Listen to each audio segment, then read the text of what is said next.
Berjumpa lagi kita pada hari ini pada program Banking Credit Training Program.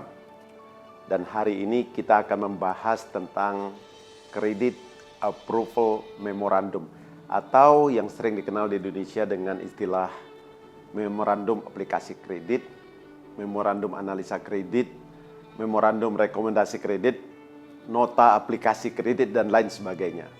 Mari kita lihat apa objektif daripada pelajaran kita hari ini.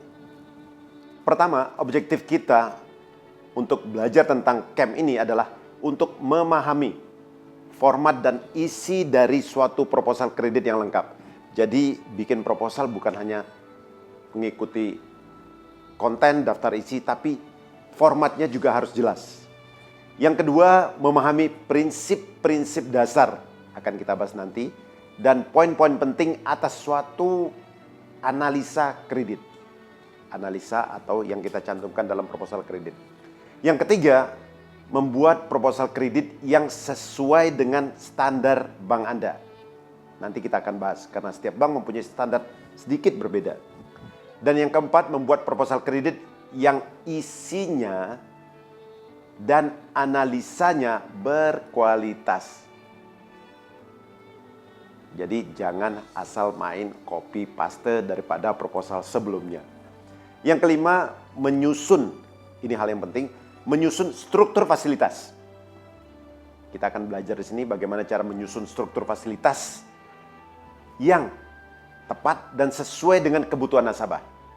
Mungkin fasilitasnya lebih dari satu, dan yang penting kalau memungkinkan fasilitas yang kita berikan yang memberikan bank kemampuan untuk bisa memonitor lebih dekat, lebih ketat, dan mengontrol penggunaan fasilitas yang kita berikan kepada nasabah. Dan saya tahu banyak bank yang memberikan di sini fasilitas yang sangat longgar, overdraft atau rekening koran. Kapan dipakai, apa tujuannya, kapan dibayar, kita tidak pernah tahu. Jadi dalam hal menyusun fasilitas juga penting, di mana ada fasilitas-fasilitas tersebut kita susun untuk bisa kita kontrol. Kita akan bahas di dalam nantinya. Kemudian yang keenam, menganalisa. Hal penting, menganalisa resiko kredit yang mungkin timbul. Nah, kalau gitu kita harus menyusun strategi untuk memitigasi dan untuk mengurangi resiko kredit tersebut. Yang ketujuh, tugas kita semua, tugas Anda sebagai pembuat proposal, memberikan saran dan masukan, rekomendasi atas proposal kredit tersebut. Dan tentunya yang terakhir, apabila proposal kita ini standar, sesuai dengan kebijakan bank kita, format, isi, konten, kualitas, maka hal ini akan membantu semua pejabat kredit dalam mengambil suatu keputusan kredit cepat, tepat, dan mengacu kepada kebijakan yang prudent dari bank Anda.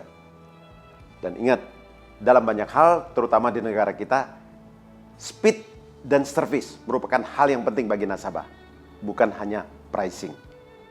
Mari kita mulai masuk dengan kuliah kita. Saudara, sebelum kita membuat suatu proposal kredit, kita harus mempunyai cukup informasi. Bukan hanya bertemu nasabah, terus dikirimin laporan-laporan, atau interview beberapa orang. Antara lain informasi yang kita butuhkan bersumber dari, pertama, data internal bank kita sendiri. Apabila nasabah tersebut sudah menjadi debitur kita atau nasabah kita, kita bisa melihat aktivitas rekening koran, aktivitas dia selama ini menggunakan produk servis kita, walaupun dia belum meminjam kredit dari kita.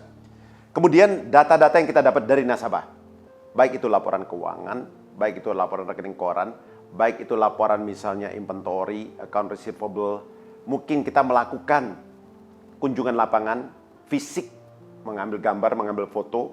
Mungkin kita melakukan interview kepada yang punya, kepada bagian finance, kepada bagian marketing, kepada bagian pabrik, dan lain sebagainya. Data berikutnya yang kita perlukan adalah bank checking. Yang kita lakukan sekarang yang istilahnya SLIC. Apakah nasabah tersebut masuk dalam mungkin blacklist atau kolektibilitasnya sudah 2, 3, 4, bahkan 5. Data yang lain, trade dan market checking. Trade checking, Ini pernah saya bahas pada pelajaran yang lain. Trading. Artinya kita melakukan atau mencari informasi dari sumber-sumber yang melakukan trading dengan nasabah ini. Yang pasti supplier trading dengan nasabah ini dan buyernya melakukan trading dengan nasabah ini. Dan jangan lupa juga ada kalanya kita melakukan market checking. Kedua topik ini sudah kita bahas di dalam plan visit.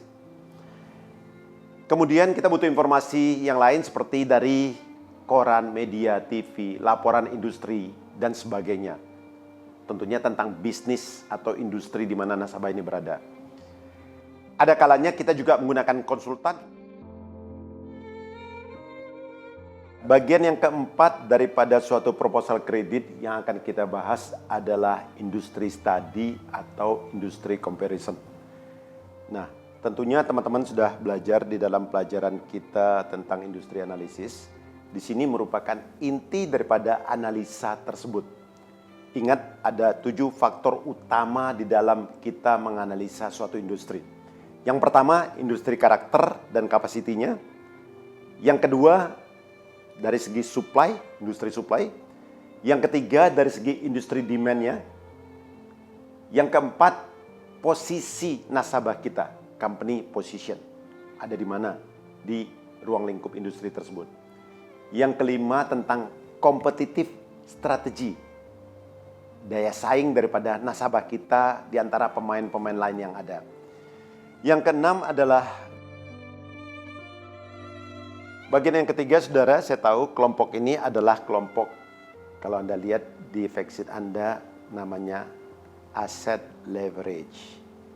Di mana di sini merupakan total aset dibagi permodalan. Jadi bagian yang ketiga ini adalah tentang analisa tentang likuiditas dan struktur modal, leverage-nya, capital structure-nya.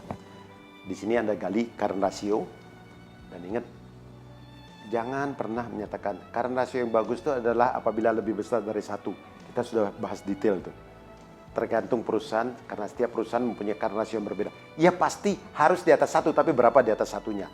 Dan jika terjadi perubahan dari 1,1 jadi 1,3 jadi 1,5, apa penyebabnya? Itu Anda gali. Atau bahkan tadinya 1,5 menjadi 1,2. Apa yang terjadi dengan perusahaan? Secara rasio mungkin naik, bagus, tapi nggak selalu bagus. Dan secara rasio tadi kita katakan turun, jelek, tapi mungkin enggak karena likuiditasnya kepake untuk ekspansi, memperbesar produksinya. Jadi Anda bahas di situ current ratio.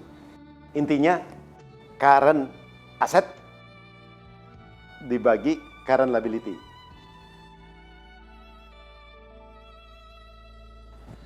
Yang berikutnya leverage, atau istilah yang saya pakai di sini balance sheet leverage. Balance sheet yang kelihatan di neraca adalah total liabilities dibagi net worth. Angka yang ada di dalam balance sheet. Dan lagi-lagi rasio ini pada intinya hanya untuk mempertimbangkan atau menghitung berapa besar sih modal yang di-store dalam usaha ini. Kalau kita bicara leverage-nya, misalnya total liabilities dibanding modal, misalnya 3 kali. Oh, 3 kali artinya apa? 1, 2, 3, 1 modal. 25% modal, 75% hutang. Kalau 2 kali, ya 67%-nya utang. Kalau 1 kali, 50% hutang, 50% modal. Di sini leverage. Berapa leverage yang bagus? Sudah kita bahas dalam pelajaran statement logic. Sedangkan tangible leverage, jika Anda perlu, terutama ini untuk corporate. Tangible leverage. Bedanya dengan balance sheet leverage hanya kalau tadi total liabilities dibagi net worth, di sini net worth-nya dikurangi dulu dengan intangible. Terutama intangible-nya yang tidak ada nilainya. Tentunya nantinya angkanya lebih tinggi, lebih jelek daripada balance sheet leverage. Mungkin ada rasio-rasio lain yang Anda akan tambahkan, tadi sudah saya singgung sebelumnya. Misalnya tadi short term borrowing dibagi working investment. Jadi pinjaman jangka pendeknya berapa, dan working investment-nya berapa. Ini sebetulnya gunanya bagi bank untuk menganalisa apakah terjadi over financing pada kebutuhan modal kerjanya. Nah, pada bank-bank yang sudah melakukan analisa yang benar, biasanya mereka akan memberikan batasan. Maksimum untuk perusahaan yang paling bagus pun, WI ini akan dibiayai maksimum 80%. 80% bukan artinya semua perusahaan harus 80%,